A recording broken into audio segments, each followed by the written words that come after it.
Cuando después de cada programa hacemos una reunión de producción, comentamos sobre cómo ha resultado la entrevista de ese día. Y hace un par de días, cuando hablamos con Marcelo Nísima, cuando hablamos con Pablo Agri, alguien tiró por ahí, y qué lástima, porque siempre que entrevistamos a alguien, nos cuenta su historia, nos cuenta su trayectoria, sus primeros pasos, todo el camino que lo llevó a ser quienes son. Pero nunca tenemos aquellos que están transitando ese camino, aquellos que son todavía muy jóvenes y que están dando, no digo sus primeros pasos, porque no es el caso de nuestros entrevistados de hoy, tienen ya una dilatada trayectoria, pero que están en camino a ser esos artistas que mañana aplaudiremos, si Dios quiere. Y entonces se nos cruzó el nombre de un quilmeño que anda por Barcelona con su violín, Álvar Luza Damiani, y me dije, vamos a entrevistarlo. Y cuando charlamos con él, él me dijo, pero yo tengo para invitar a una persona maravillosa que quiero que conozcan, María Camabor. Y bueno, aquí los tenemos, juntos, porque ellos pueden estar juntos, no como nosotros que todavía estamos separados cada uno en su baticueva. ¿Cómo le va, chicos? Buenas tardes. Hola, buenas tardes. Buenas tardes, Miguel. Es un gusto. Buenas tardes para nosotros, buenas noches para ustedes. Hay que decirlo, tenemos 5 horas de diferencia con Barcelona. Sí, pero acá siendo verano, aunque sean las 8, es de día furiosamente, hasta las 10 es de día. Así que buenas tardes. Los veo vestidos así y les digo que los envidio muchísimo porque acá estamos abrazados a la estufa. ¿Qué temperatura hay allá? Calorcito bueno, Bastante. Sí. Bueno, es como lo que acaba de decir el expresidente de la Nación Argentina, ¿no? Que esta globalización, ¿no vieron que en algunos lugares es invierno y en otros? No me lo recuerdes, por favor. Bueno, un erudito. Voy a empezar por vos, Álvaro. Contá en resumidas palabras un poco cuál fue tu trayectoria acá y cómo llegaste a Barcelona. Bueno, la trayectoria allá en Quilmes, empecé en el conservatorio en Bellas Artes, estudiando violín.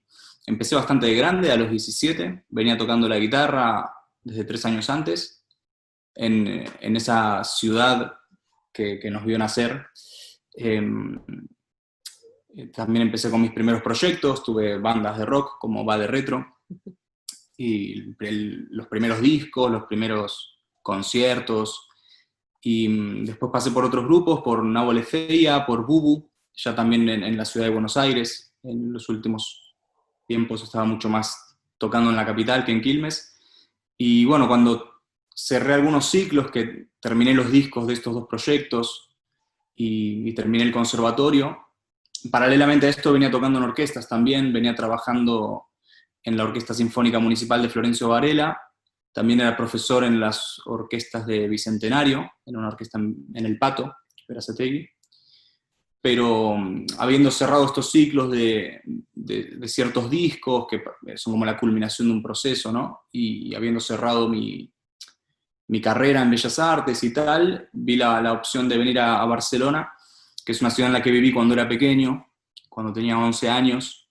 Estuve 1 año y medio acá, después volví a Quilmes por 13 años, por suerte, porque estoy muy contento con todo el bagaje cultural que eso implica, ¿no? Haber crecido con Spinetta, con un montón de cosas que seguramente desde aquí no me hubieran llegado tanto.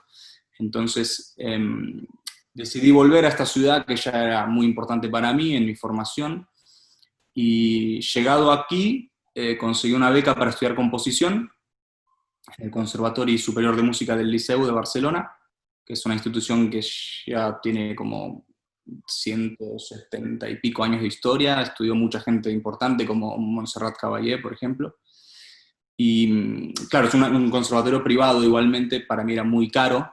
Yo siempre estudié en escuela pública toda mi vida, en todos los estadios, y de repente aquí, claro, me dieron la beca y por esto entré a este lugar que realmente es difícil, sino para mí hubiera sido difícil de abordar económicamente.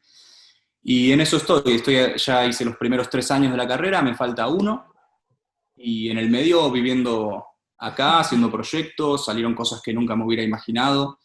hice música en una obra de teatro, toqué con un montón de proyectos distintos, conocí a Manu Chao, pude tocar con él, con un grupo de música electrónica que también mezcla cuarteto de cuerdas y demás chiches. Grabamos un disco que salió en vinilo y tocamos en un mega festival en la calle acá, que lo televisó la televisión de Barcelona. Bueno, proyectos muy diversos. Allá en Argentina estaba mucho más enfocado al rock progresivo como proyecto propio y a las orquestas sinfónicas, tocando Beethoven y toda la música del canon, digamos.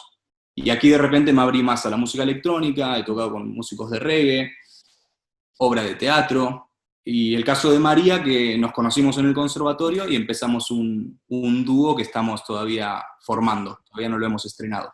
María, cuando Álvaro me dijo que ibas a ser su invitada y nuestra invitada esta noche, por supuesto que te googleé. Sí. Y vi cosas muy, muy interesantes tuyas, cosas que me gustaron mucho.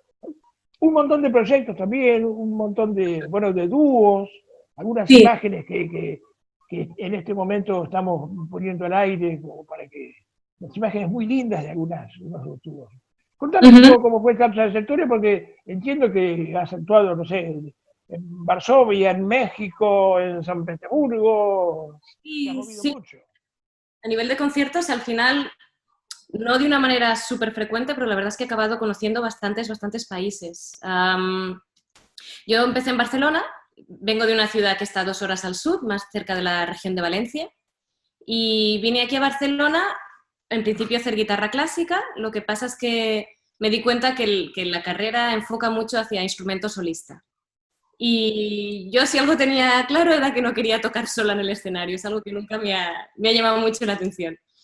Y a partir de aquí empecé a intentar hacer proyectos varios. En mi primera etapa de Barcelona, en especial, había un cuarteto de guitarras con el que nos fuimos a Rusia y a Polonia para empezar. Y también otro proyecto con una chica que era compositora y cantante. Y luego me fui a Londres y allí empecé, pues estuve 9 años viviendo y empecé mucho más a hacer arreglos y a hacer proyectos más propios también, como el caso de un quinteto con el que hicimos dos CDs, que están publicados ya uno hace 3 años y el otro hace 1 año y poco. Y luego colaboraciones con teatro, muchos dúos diferentes, como dices, y básicamente la cosa era tocar con gente, ¿no? Y a partir de ahí me he metido en diferentes líos con los que he aprendido un montón, sí. Por ejemplo, hay un dúo con otra chica que se llama, no sé si se pronuncia así, pero no es Plana. Sí, eso es. Que me gustó mucho. Alguien que hace una percusión en un momento muy especial, ¿no? Más allá de la que toca la flauta. Exacto, ella es autista, pero hace yo creo que unos 5 o 6 años que descubrió la percusión corporal y está enamorada con esta disciplina. Y como músico es muy interesante acompañar esto, ¿no? Aprender a acompañar una persona que de repente se pone a bailar realmente, pero hay un ritmo muy claro detrás de ello, ¿no? Ustedes, estando en Europa, están, se podría decir, en el ojo de la tormenta, vamos a poner, en relación al movimiento internacional. ¿Cuál es la diferencia? ¿Es esa, Álvaro, la fundamental que vos encontrás entre nuestra realidad, la realidad de un músico acá y la realidad de un músico en Barcelona, por ejemplo? Bueno, acá pasan muchas cosas, hay muchos, como muchas corrientes, ¿no? Muy diversas. Barcelona en concreto, y esto seguramente aplica a muchas capitales europeas, pero ha sido históricamente un lugar de mezcla de razas, un lugar de miscelánea, por así decirlo, ¿no? Entonces, realmente uno puede ir a escuchar música balcánica o flamenco o tango. Hay demasiadas razas acá mezcladas y eso solamente es muy nutritivo. Yo lo que por extraño de Quilmes, para no decir nada, no reproducir el cliché de que siempre lo de afuera es mejor, yo extraño de Quilmes la movida de rock, por ejemplo, que allá es muy importante y yo crecí en ese entorno, y aquí, por ejemplo, no hay tanta. Aquí Barcelona es un lugar que lo que hay en cultura falta en espacio, digamos. Los lugares suelen ser muy pequeños, siempre hay problemas de sonorización para con los vecinos, entonces no hay tantos lugares de batería, así de... Sí que hay movidas un poco más de electrónica o de proyectos con percusiones más reducidas, cajón peruano, etc. Pero bueno, también estando acá uno se abre a otras cosas. Yo he conocido músicos de la India acá, por ejemplo, y hemos tocado con sus tablas y cosas que están muy al alcance de la mano aquí. Cosa que claro, en Buenos Aires uno está más es como más un microclima, ¿no? Aquí es un lugar que todo el tiempo está entrando y saliendo gente de todos los continentes, de todos los países. Caminas una cuadra en la calle, obviamente si estás por el centro, ¿no? Pero escuchas 5 idiomas en una cuadra, entonces es muy rico ese intercambio. Los dos son compositores, están transitando, digamos, los mismos intereses simultáneamente o está cada uno en lo suyo. Alguien dice, por ejemplo, no, a mí lo que me interesa es, no sé, experimentar con el tango y vos, María, decís, no, yo quiero, no sé, llevar el flamenco a tal lado. No, yo creo que la parte de composición cada uno la lleva por un lado. Lo que sí que nos unió un poco o nos hizo hablar más durante las clases de composición era el hecho de que los dos somos instrumentistas. Porque en la clase de composición muchas veces hay muchos compositores que sí que manejan un poco el piano o que pueden tocar algo, pero no han tenido un bagaje de tocar en conciertos y tener una vida musical más de la práctica, ¿no? Entonces yo creo que por ahí teníamos curiosidad mutua, ¿no? Y era un poco de, a cada clase, yo sí que cotilleaba a él y a otro saxofonista de jazz a ver cuál era el input que iban teniendo ellos, ¿no? Yo creo que ese es el punto más en común, más allá de lo que escribamos o no sé. Sí, ese es un punto importante. A veces la composición está planteada, la composición académica, ¿verdad? Desde un lugar muy cerebral, muy desde la razón, y para uno que viene ya con un bagaje interpretativo, de práctica, de subirse al escenario, de grabar, etc. No sé, uno busca un equilibrio, cada uno tiene su propio equilibrio, ¿no? Entre lo que podríamos denominar corazón y razón, o cuerpo y alma, no sé. Pero cada uno pone su balanza como le parece. Y en ese sentido a los dos nos gusta mucho tocar, además de componer. Yo empecé a estudiar composición pero al día de hoy mi vida, mi sustento, por suerte sigue siendo tocar el violín, y no sé si el día de mañana voy a poder reemplazarlo con lo que compongo. Ojalá que pueda hacer las dos cosas a nivel profesional, ¿no? Pero quiero decir bueno, que ir tirando con las dos cosas es buenísimo para nosotros, y en breve estaremos tocando una obra que María escribió para sí, de verdad. violín y guitarra. Yo todavía no me puse en ese sentido a escribir para el formato, porque estando en la carrera, bueno, sí, claro. María porque dejó la carrera. Es que no podía con todo. Pero ahora con el conocimiento he escrito más que nunca en mi vida.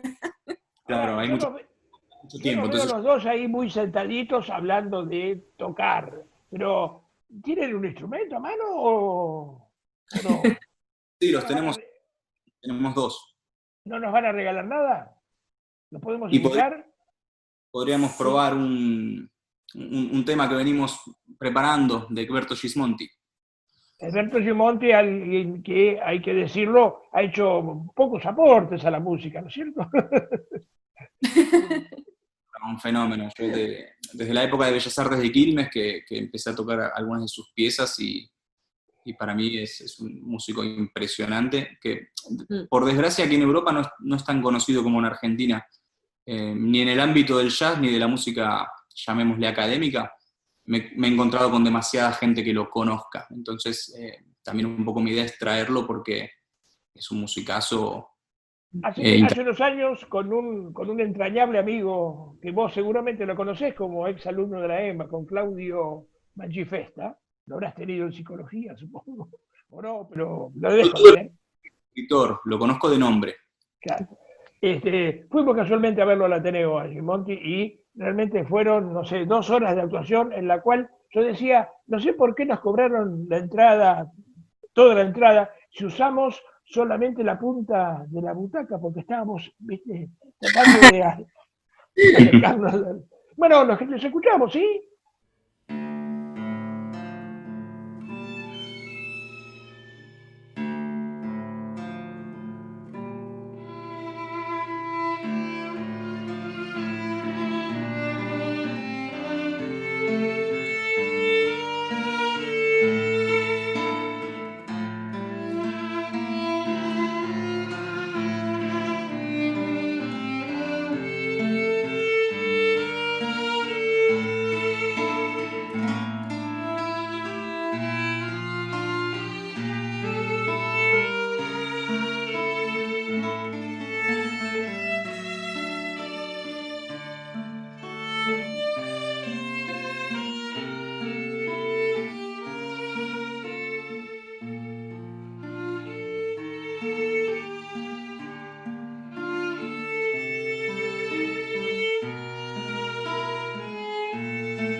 Bueno, entiendo que esta música está dentro de los planes, de los planes inmediatos, ¿no es cierto? Porque el dúo está probándose, todavía no saben si va a haber algún resultado o si no, por ahí, ¿no? ¿Cómo se forman esas asociaciones musicales?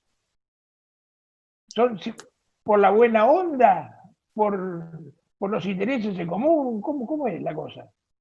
Y es una mezcla. Yo hace poco fui a ver una masterclass de una cantante de jazz francesa muy buena que se llama Cyril Aimé, que vino al conservatorio, y le preguntaron un poco esto mismo que preguntas, ¿con qué criterio elegís a los músicos de tu banda o algo así? Le preguntaron. Y ella dijo, primero que nada, que sean tipos copados, algo así respondió. Después, si es buen músico, mejor, pero lo primero es lo humano, ¿no? Hizo hincapié en eso. Primero que nos llevemos bien, que haya onda. Si Y no hay buena química, el otro. María, ¿opinas Sí, lo mismo? ¿Cómo es la química con este argentino? sí, para mí también lo humano es fundamental y luego obviamente que ves que musicalmente también funciona, ¿no? Lo que comentábamos antes de empezar la entrevista es que, claro, también nos ha pillado el confinamiento en mitad, ¿no? Y esto ha sido un paréntesis pues de 3 meses con la tontería, ¿no? Entonces ahora estábamos hablando de en verano acabar de cerrar proyecto y programa y empezar a moverlo como toca. Sí, yo creo que lo difícil al principio de un proyecto es darle una identidad clara, porque al final cuando hablas con un programador o con el público mismo, la idea es que a simple vista uno sepa de qué se trata ese proyecto. Entonces el desafío por ahí al principio es de todas las posibilidades de músicas del mundo que hay, que la música es tan infinita y maravillosa que nunca se agota, obviamente. Decir, bueno, este recorte hacemos nosotros y definimos nuestra identidad como grupo haciendo esto. De momento lo que venía hablando era de música iberoamericana. Ahora, el asunto que me interesa mucho es, bueno, ustedes hacen un dúo y caen en las manos de algún manager que después le dice, no, chicos, esto va por acá o por allá, si quieren hacer una carrera internacional, digamos, o ustedes no se salen de sus cabales y dicen, lo nuestro es esto, y, y vamos por acá. Supongo que depende de la gravedad del cambio. Supongo que... Es famoso, ¿no? Los casos de aquellos managers que han torcido casi, te diría, la historia de los grupos, algunas veces para bien y otras para mal, ¿no? Sí, yo creo que depende de esto, hay que ver el caso en concreto. A lo que voy también, en la música que hacen ustedes también se da eso, porque bueno, en el rock es fundamental. Quizá en ámbitos clásicos o pseudoclásicos, porque hay mucha abertura, ¿no? No se puede delimitar tanto la música ahora. Yo creo que cuando cae management es más una pincelada sobre la imagen que ya existe. No lo sé, tampoco conozco todos los casos, pero no conozco ningún caso de giro radical o de giro grande. Más bien vale, esta es tu imagen, vamos a potenciarla, ¿no? No lo sé. No sé si tú conoces. Sí, pero creo que también es un poco a lo que decía antes de definir, como que el manager se fija de definirte. También. El tema es si tú te sientes, o vos, te sentís representado con esa imagen que el manager quiere dar, pero por ejemplo, un caso por ahí emblemático es el de Rosalía, que se hizo como la mega estrella de MTV en los últimos tiempos.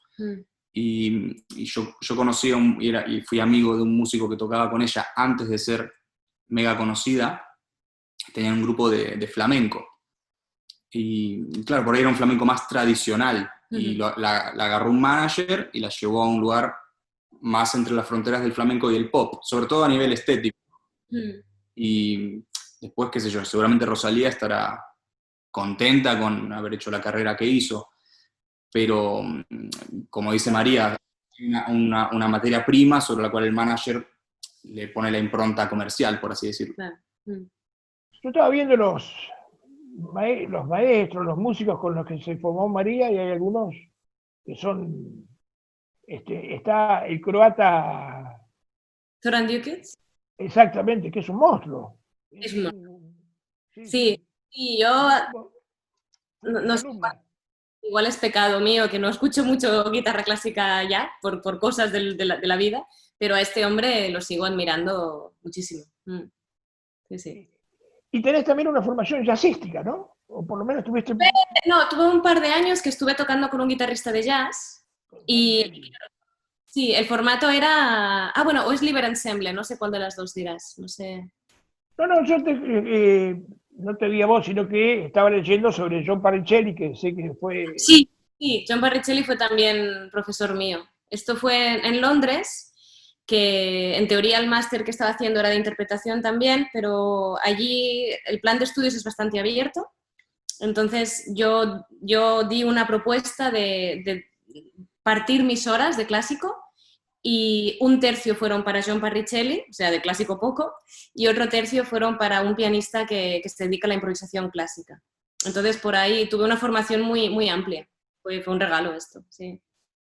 Para los que están a la altura de la carrera en la que están ustedes, ¿cuántas horas le dedican a la música? ¿Cuántas al ensayo? ¿Cuántas a la investigación? ¿Cuánto le dedican a escuchar todo el día? Ya sé, no me digan nada. Pero bueno, concretamente, digamos.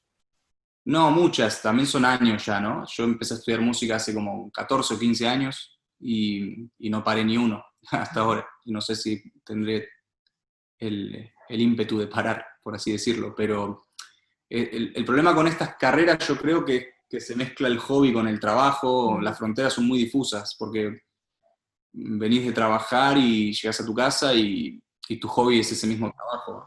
Por ahí de otra manera, porque por ahí pasás de intérprete a oyente. Pero yo al menos creo que es muy importante también mantener esa llama viva de ser, antes que ser músico, ser un amante de la música como espectador o como oyente, ¿no? Porque también es muy normal en la profesión ya hasta hartarse un poco, estar, no sé, hacerlo en piloto automático, cuando trabajas de intérprete, yo que he tocado en orquestas y tal, son tantas las presiones a veces y la saturación de sonido que muchas veces no forma parte de tu pasión eso. Yo procuro y me autoimpongo, y también porque lo siento así, ¿no? Que sí, al final casi todas las horas le dedicamos a esto de una u otra manera. También hay una hora que por ahí te vas a hacer deporte y ahí Exacto. sí que estás sin música porque sí, también hay que equilibrar, ¿no? Pero sí que es una suerte y una desgracia a la vez porque esto complica a veces. Le preguntábamos a Pablo Agri en su condición de profesor también, ¿no? Y él decía que está la oferta que hay y está el amplio el acceso que tienen hoy los estudiantes a través de Internet a tantas propuestas musicales. Y él decía, y ya con esto vamos redondeando, pero él decía, cuando yo empecé y tenía que estudiar, no sé, Bach, por ejemplo, había 4 o 5, yo tenía un cassette, decía, o tenía en el bolsillo y 2 o 3 cosas más a donde consultar. Hoy los chicos entran a internet y tienen 1 millón de variaciones sobre lo mismo. Entonces eso en un momento como que apabulla, ¿no? ¿A ustedes les pasa? Una locura. Yo el otro día pregunté a un profesor mío sobre conciertos para clarinete y pensé en esto, digo, qué locura. Me dice uno, que además es bastante poco conocido, me voy a internet, encuentro vídeo y partitura, directa, partitura orquestal. Y dices, que esto es brutal. Súper de alcance. Sí, sí, es una pasada. Sí, sí. Ya que nombras a Pablo, para hacer justicia, decir que una vez hice un seminario con él y que es un fenómeno. Yo, poco antes de venir aquí a Europa, o sea, era unos 4 años, tuve la oportunidad de tomar alguna clase con él y, bueno, un maestro del violín, obviamente. Y después sí, tal cual, hay demasiada información. Esto creo que, de esto habla Galeano, me parece, en algún momento, que dice que la sociedad está como demasiado despierta o algo por el estilo. Bueno, como que estamos con tanta información que no la asimilamos. Sobreestimulados, sí. Chicos, ha sido un gusto enorme charlar con ustedes y bueno, seguiremos muy de cerca la carrera, ojalá ese dúo prospere en lo que merece y bueno, y a ella, Álvara María, que en su currículum veo que ha andado por todos lados, como decíamos recién, le falta una ciudad. Oh, no me importaría. Le falta un Quilmes. No me importaría. No digo Quilmes, bueno, poner Buenos Aires. O sea. Cruzar el charco, está bien. un poco de mi... Bueno, Has sí. estado en el sur, pero no de aquel lado. No, he estado solo en México, me falta muchísimo. No, y en Nueva Zelanda, que es... Ah, bueno, y en Nueva Zelanda por el... Bueno, así que ojalá te podamos tener pronto, María, y escucharte en vivo y en directo. Y yo les propongo hacer precisamente un brindis por esos tiempos que van a venir, si Dios quiere. Para que podamos, ¿qué les parece? Para que podamos juntarnos, para que podamos escucharlos y por, no sé, por la buena música, que es lo mismo que decir por la felicidad de todos, ¿sí? Por los buenos tiempos, para que vengan tiempos mejores y para que nos puedan hacer pasar momentos tan hermosos como este que hemos pasado y como los que seguramente seguiremos pasando escuchándolos. Y por la música. Y ya que brindamos por la música, les vamos a dar un buen consejo a todos los que aman nuestra música. Y a los que les gusta la literatura, no se vayan porque les vamos a dar también un muy buen consejo para pasar estas noches de pandemia. Ya volvemos. Para los buenos momentos. Para los no tan buenos. Siempre estamos. Para acompañarte en la soledad. Para disfrutar con la gente que querés. Para bailar y festejar. Siempre estamos. Para calmar la furia. Para sentirte libre aunque estemos encerrados. Para que te abracen los recuerdos. Mientras te reís con ganas. Siempre estamos. Para levantarte de las caídas. Para llorar a tu lado. Para perseguir tus sueños. Para viajar con tu imaginación. Siempre estaremos, como el sol. Siempre hemos estado. Y siempre estaremos. Hoy es nuestra misión. Es nuestra vocación. Y también nuestro trabajo. Siempre estamos. En hospitales, acompañando. En las escuelas, educando. En los rincones más solitarios del país. Y en las ciudades más ruidosas. De Ushuaia a La Quiaca. En la paz y en la guerra. Siempre estamos. Por eso hoy les pedimos a los medios de comunicación. En este momento único en la historia del mundo. Pasen música argentina. Eso es darnos una gran mano. Es una forma de difundir nuestro trabajo. Es amor, es solidaridad. Es ayudarnos en un momento difícil. Promoviendo la música argentina. Donde todos necesitamos de todos. Les pedimos que esta vez ustedes estén cerca nuestro. Nosotros hemos estado y estaremos siempre. Defendamos juntos la difusión de la música argentina. Nuestra música.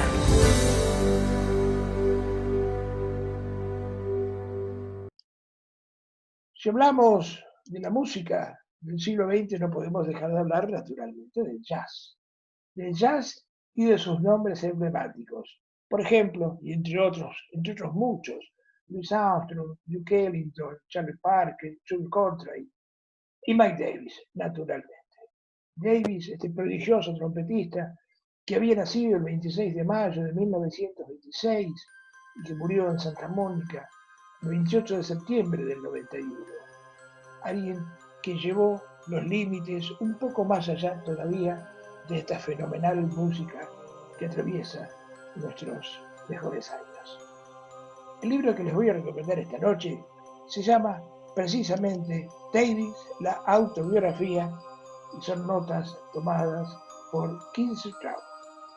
Un libro que les recomiendo a todos aquellos que aman esta música. Nos vemos en nuestro próximo programa. Que pasen todos ustedes una muy buena noche.